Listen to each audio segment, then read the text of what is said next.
And then those who were worthy of my love, because they showed me love right off the bat, I didn't have to earn it, it felt foreign to me.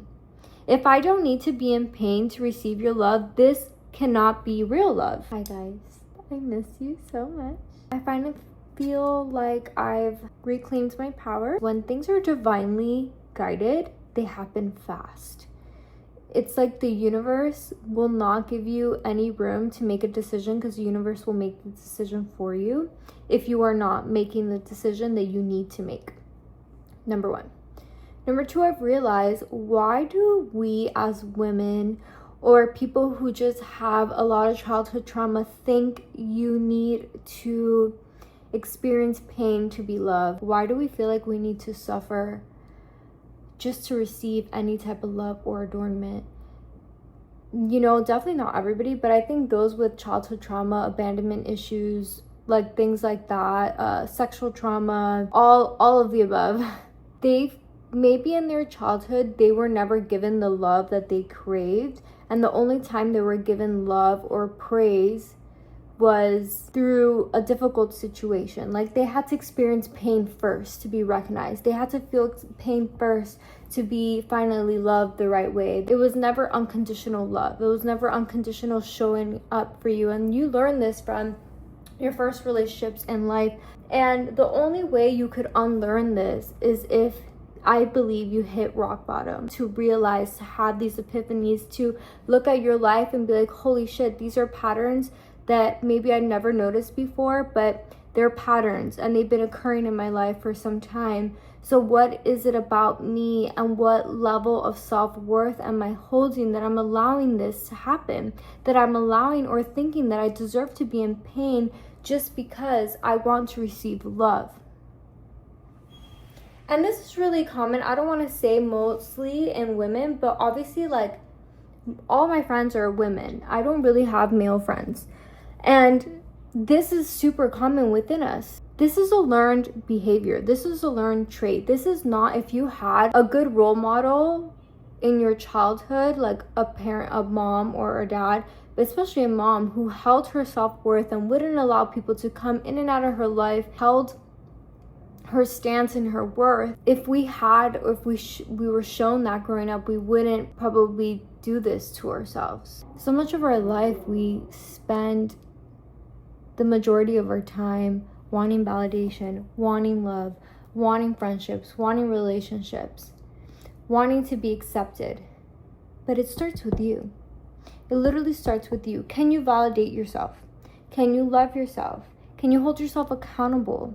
You have to really look at yourself. If you're dropping everything around you just because somebody who you've been wanting to hang out with called you, if you're dropping everything around you, that's a big problem. Why do you give the gift of access to you to anybody? And to not anybody, the gift of access to whenever and however and whoever. You don't need to experience pain to be loved. This is something that has been deeply submerged in my psyche. And now I'm turning 31 next week. And now at 31, I'm just realizing how much of my life this was a repeated pattern. And then those who were worthy of my love, because they showed me love right off the bat, I didn't have to earn it, it felt foreign to me. If I don't need to be in pain to receive your love, this cannot be real love. This has to be fake. You know how many people I've kept at an arm distance, especially friends, because I'd rather not let anybody in too close so I don't get hurt. But when it comes to romantic relationships, I give the people the benefit of the doubt, because any type of love is enough for me. Why though? Why? Why do we feel like we need to do that? Why do we feel we need to self-sacrifice? Why do we feel like we need to abandon ourselves to be loved? Why do we feel like we need to experience pain to receive love? This is not normal. And if you are one of these people, I want you to really sit with this and really take into account why you do this. What is it that happened to you in your childhood? What parent was it? What authoritative figure was it? I've seen the women closest to me drop everything around them just because the person they've been wanting to see finally calls them after being in no contact. What kind of worth are you putting out in the world? How valuable you are by doing that? If you are so valuable and you think you are so valuable, you say you're this valuable person, you will not rearrange your life for somebody else that is not worthy of it being rearranged. You will always prioritize yourself. You will not seek validation outside of yourself, because you know that when you validate yourself, the world also validates you. You know, when you pour love, pour into your own cup, the world also starts to pour into your cup. And you know what? It may take the biggest heartbreak for you to realize this. But what's one more? What's one more heartbreak? Too many young girls are in pain for the wrong reasons. Too many young girls and women are putting themselves through pain for nothing. And my love, if this is all you knew, I am so sorry. I am sending you the biggest hug in the world. And know that I'm here for you too. That you are not alone. That I've also thought pain equals love, and it doesn't. It's a false prophecy to think you need to be in pain to receive love. Love comes unconditionally. Love comes with freedom. Love comes with choosing yourself. Love comes with believing in yourself. Love comes from God. On the other side of that, do I think every single heartbreak I've gone through, every single hardship I've gone through has made me a better human, has made me more amplified in who I am, has made me more authentic, has made me more abundant, has made me more valuable in my eyes? Yes, absolutely. But this pain is inevitable. This pain is things that just happen to you in your life. This is just meant to be. But in order for you to experience love, you do not have to go through pain. You hear the bird? It's right there. Do not get confused with momentary discomfort for long-term pleasure, long-term love, long-term fulfillment. Life has a funny way of working out. Life has a funny way of pivoting you to the right direction. And when you stop self-sabotaging this, let's say God, you and your boyfriend break up because that person wasn't the best for you. And then the next day, you go call him begging for him to come back. You are blocking your blessing. Do you understand you do not need to beg anybody to stay with you? Do you understand when somebody wants to leave your life, you must let them leave? Do you understand that you're not holding yourself back, but you're holding them back? So if you really love them, you would let them go. I have zero discomfort in whoever wants to walk out of my life, go ahead. That idea, that has happened to me so many times. And that idea has never made me feel any less than, has never made me feel like my world was ending. Because what kind of person would I be if I put my whole existence in somebody else's hands? Not a person of value. Not a person of value to myself, and not a person of value to the people that I love. And not a person of value to this collective. So maybe this video had a little bit of tough love. And I am a woman filled with a lot of soft love, filled with a lot of reassuring love. But sometimes we do need tough love.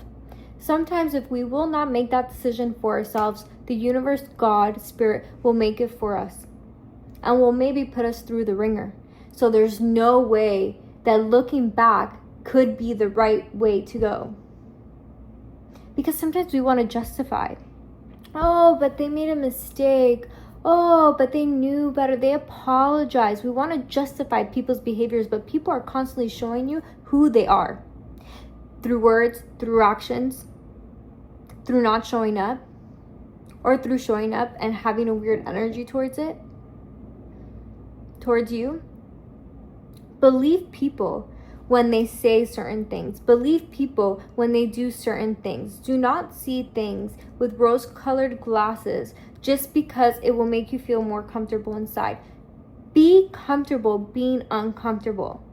The world is full of blessings, but the only way you can receive these blessings if literally you let go of every single thing you've ever known that's held you back in this life and go through constant death and rebirths. I'm 31. You know how many I've gone through? Like, I think about the lore of my life, and I'm not supposed to be here. I'm not. You know how many times I made a plan for my dog? I've dealt with a lot of suicidal thoughts. I've been there. I'm not supposed to be here. I can feel it in my bones. And if I am here, I'm not supposed to be this mentally healthy, this mentally aware, this magnetic. But I've learned to detach. I've learned that I am the most important person to exist in my life. And everybody outside of me is just a reflection of me. So the more I water myself, the more I water those around me who I love. The more I release attachments to anything that is limiting me to my fullest capacity, the more the universe takes care of the outside noise around me. Do I have to meet the universe halfway? Yes. So that means when the universe wants to remove something or someone or a job out of my life, I listen. Maybe I'll have thoughts of, oh, but why? This is so sad. This is so sad. But why? But why? But why? The why will be shown to you. But anyways, guys, I'm a very passionate person here. And I just want you to know and remember that you do not need to experience any type of pain to receive love. Love is all around you, free of charge. Look to the sun, look to the clouds, listen to the whispers of the wind, the birds, everything around you. You ask for signs of love, God will show you. There's a difference between discomfort for growth and pain for love. And never ever confuse them. Because this life that we live on earth will be filled of discomfort. It's ups and downs. It's not just a straight shot. It's always up and it's always going to come down. It's always going to go back up and it's always going to come down. And if you utilize your lessons, you utilize your knowledge, you utilize your experience to your best advantage, you will become stronger, better, more magnetic, more embodied, more in love with yourself, and to give that to those around you. So may all the women fucking rise. I never want to see another woman in pain just to be loved, just to feel love in any way, just to be seen. Go look in the mirror and see yourself. Go look in the mirror and kiss. You know how many times I hug myself? I hug myself and I give myself so many kisses. I've been there where I've been so alone, so fucking alone. And all I had was myself. And I needed to be loved. So I kiss myself. I hug myself. I tell myself, you're okay. You're going to get through this. So do the same for you. So then you could do it for others. Let all the women fucking rise, man. And then let the divine masculine rise too. I believe in it. I don't give a fuck how many men are put in my path that are not healed and shit. I choose to see their inner child and I choose to see them from love, with boundaries, but from love. And to know that, you know what, I do not need this in my life, but I still choose to see you in that light. From far away, but in that light. Because what service do I do to you or to me by just boxing you into your limited capacity, your limitations, boxing you into your limitations? I do nothing for myself in that way. I could see your limitations and be like, this is not a match to who I want in my life. Now, put them aside and let's move on. I don't need to hate them. I don't need to be angry at them. And maybe if I do want to feel angry at them, let me feel the anger and then let go and move on. I know the longer that anger stays inside me, the longer I will be anchored down. I love you and we're in this together.